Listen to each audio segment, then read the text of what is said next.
तो आइए नजर डालते हैं सामाजिक कारणों पर।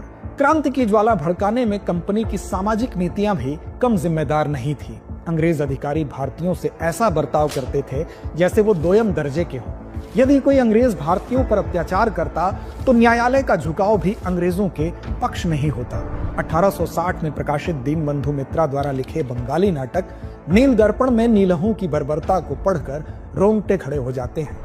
सिर्फ यही नहीं, सती प्रथा, बाल विवाह जैसे विषयों पर बिना भारतीयों की सहमति के हस्तक्षेप ने भारतीयों के विश्वास को पूरी तरह से तोड़ दिया था। धार्मिक रीति रिवाजों पर वार के साथ ही मिशनरी शिक्षकों द्वारा हिंदू मुस्लिम धर्मों की खुलकर आलोचना की जाती। मिशनरी स्कूलों में बाइबल पढ़ाना अनिवार्य था। हिंदू मुस्लिम छात्र स्वयं को ऐसे में अपमानित महसूस करते थे। ऐसे में लोगों को धीरे धीरे यह भी शक होने लगा कि अंग्रेज नई तकनीकों जैसे रेल तार के बहाने धर्म भ्रष्ट करने की साजिश कर रहे हैं। वहीं सैन्य असंतोष की बात करें तो भारतीय सैनिक अंग्रेज सेना की रीढ़ थे। फिर भी वे न तो सम्मान पाते थे और न ही समान अधिकार। उच्च पद केवल अंग्रेजों के लिए आरक्षित थे, वेतन भी कम मिलता था, पदोन्नति का फायदा केवल अंग्रेज सैनिकों को दिया जाता था।